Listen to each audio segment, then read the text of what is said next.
Assalamualaikum warahmatullahi wabarakatuh. Halo teman-teman, perkenalkan nama saya Nisa Yuandini dengan NPM 1931060008 dari program studi Tasawuf dan Psikoterapi Fakultas Usuluddin dan Studi Agama UIN Raden Intan Lampung. Kesempatan kali ini saya ingin mereview jurnal internasional dengan judul The Mediating Role of Insomnia Severity Internet Based Cognitive Behavioral Therapy for Chronic Stress, Secondary Analysis of a Randomized Controlled Trial. Jadi jurnal ini menjelaskan tentang peran mediasi keparahan insomnia dalam kognitif berbasis internet, terapi perilaku untuk stres kronis, yang mana analisis sekunder secara acak percobaan terkontrol dalam penelitian dan terapi perilaku yang diteliti oleh Elin Lindster, Erland Axelsson, dan kawan-kawan dari Karolinska Swedia. Tujuan dari penelitian ini adalah untuk menyelidiki keparahan gejala insomnia sebagai mediator diduga dari respon pengobatan dalam terapi perilaku kognitif berbasis internet yang dipandu terapis atau ICBT untuk stres kronis. Analisis eksploratif dari mediasi yang dimoderasi menunjukkan bahwa gejala insomnia yang lebih parah pada awal dikaitkan dengan efek mediasi yang lebih besar. Peneliti menyimpulkan bahwa mengurangi keparahan insomnia bisa menjadi penting untuk mencapai hasil pengobatan yang sukses dalam ICBT untuk stres kronis. Kita masuk ke teori. Stres adalah salah satu dari tantangan kesehatan terbesar di dunia, terkait dengan penderitaan individu dan biaya sosial yang tinggi karena kehilangan produktivitas. Stres kronis merupakan stres berkepanjangan atau berulang tanpa pemulihan yang cukup, dapat menghabiskan sumber daya individu dan berkontribusi penyakit fisik dan psikis. Gejala umum dari stres kronis diantaranya adalah gangguan tidur, kelelahan mental dan fisik, suasana hati yang tertekan, disfungsi kognitif, dan gangguan fungsional. Terapi perilaku kognitif atau CBT dapat efektif dalam mengurangi stres pada non-klinis. Meskipun biasanya diberikan sebagai pengobatan tatap muka, beberapa CBT berbasis internet atau ICBT menawarkan protokol yang telah terbukti memberikan efektivitas pada gejala stres dan kelelahan. Perawatan berbasis internet memiliki keuntungan penting dibandingkan dengan terapi tatap muka, termasuk ketersediaan pengobatan kepada pasien di pedesaan, akses pengobatan di luar jam kerja, dan dari skalabilitas yang tinggi. Untuk berbagai kondisi klinis, ICBT telah ditemukan untuk menghasilkan ukuran efek yang setara dengan CBT tatap muka. Yang konsisten sangat disarankan untuk pengaturan diri yang emosional yang diperlukan untuk memantau dan mengelola pikiran dan emosi. Dan kualitas tidur yang rendah dapat menyebabkan peningkatan reaktivitas emosional. Karena gejala insomnia sangat umum pada pasien yang menderita stres kronis, ditemukan bahwa gejala insomnia memediasi efek dari CBT pada stres kronis. Oleh karena itu, penting untuk menyelidiki apakah temuan ini dapat direplikasi menggunakan data dari uji klinis lain.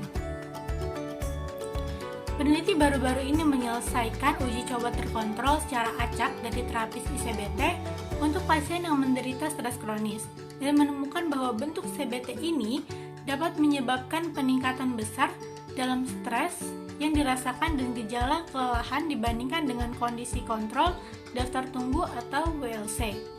WLC ini merupakan sebuah kelompok kontrol daftar tunggu atau bisa juga disebut dengan daftar tunggu perbandingan yang merupakan sekelompok peserta termasuk dalam studi hasil yang ditugaskan untuk daftar tunggu dan menerima intervensi setelah kelompok pengobatan aktif.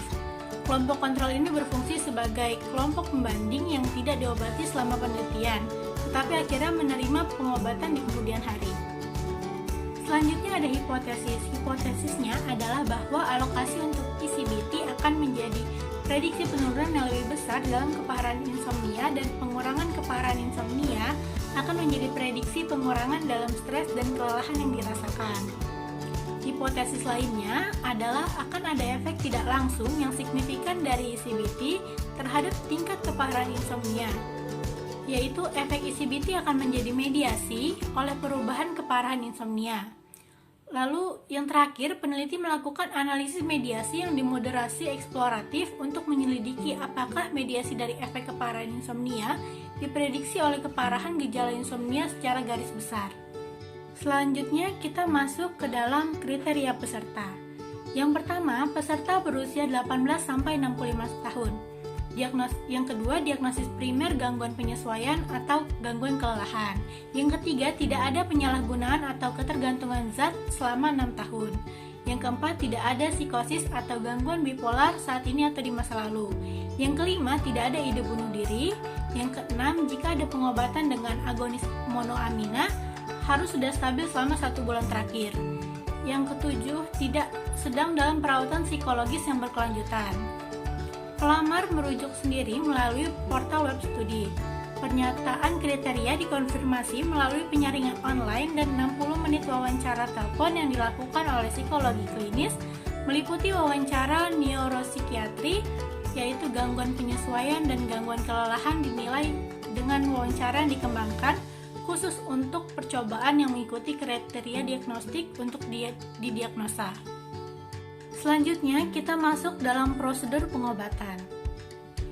Yang pertama, ICBT berdurasi 12 minggu dan akan dikirimkan melalui BASS yang merupakan platform online untuk pengiriman online untuk intervensi psikologis dan pengumpulan penilaian diri yang ditawarkan oleh fasilitas inti dari eHealth di Karolinska Institute Stockholm. Yang kedua, peserta menerima akses bertahap ke 12 modul perawatan, yaitu setara dengan sesi terapi tatap muka melalui platform perawatan online. Modul termasuk semua informasi yang diperlukan untuk membuat perilaku perubahan ditentukan oleh perawatan. Yang ketiga, protokol ICBT yang digunakan dalam penelitian ini mirip dengan produk lainnya untuk mengobati stres kronis dalam bentuk gangguan penyesuaian dan gangguan kelelahan. Yang keempat, perawatan secara aktif menargetkan peningkatan pemulihan dengan mendorong aktivitas pemulihan terjadi awal dan berlatih relaksasi singkat sepanjang perawatan. Selanjutnya, satu modul didedikasikan untuk memberi psikoedukasi tentang tidur bersamaan dengan informasi tentang kebersihan tidur dan kontrol stimulus untuk meningkatkan kualitas tidur. Yang kelima, teknik exposure diajarkan untuk membantu peserta mengatasi emosi yang sulit bersamaan dengan perubahan hidup. Lalu selanjutnya ada analisis. Analisis mediasi dilakukan dalam 3 langkah. Yang pertama, model pertumbuhan tanpa syarat. Nah, tujuan menyeluruh dari langkah ini adalah untuk menentukan bentuk fungsional dari lintasan pertumbuhan rata-rata dari individu dan untuk mengukur pertumbuhan dan heterogenitas antar individu dalam pertumbuhan selama fase utama percobaan. Yang kedua, model pertumbuhan bersyarat. Tujuan dari langkah ini adalah untuk menetapkan fungsional dasar pertumbuhan yang ditetapkan pada langkah pertama. Yang ketiga, model pertumbuhan proses paralel. Tujuannya adalah dukungan untuk mediasi akan ditemukan jika status pengobatan, yaitu ICBT atau WLC, adalah prediksi pertumbuhan keparahan insomnia yang terjadi pada gilirannya akan menjadi prediksi hasil. Peneliti melakukan analisis mediasi yang moderatif, eksploratif untuk diselidiki apakah ada kekuatan efek yang dimediasi dimoderasi oleh tingkat keparahan insomnia pada peserta awal. Lalu selanjutnya adalah hasil. Hasilnya, analisis eksploratif dari mediasi yang dimoderasi menampilkan perkiraan efek mediasi ICBT pada stres yang dirasakan dan kelelahan sebagai fungsi dasar dari keparahan insomnia dasar. Efek ICBT pada pengurangan stres dan kelelahan untuk tingkat yang lebih besar dimediasi oleh pengurangan keparahan insomnia di antara peserta dengan skor yang lebih tinggi. Keparahan gejala insomnia tampaknya tidak memediasi efek ICBT pada stres yang dirasakan ketika awal tidur. Lalu selanjutnya ada diskusi. Hasil penelitian ini sejalan dengan temuan dari peneliti studi mediasi sebelumnya tentang CBT tatap muka untuk stres kronis, di mana pengurangan keparahan insomnia ditemukan dengan memediasi efek pengobatan pada kelelahan pasien yang didiagnosis dengan gangguan kelelahan.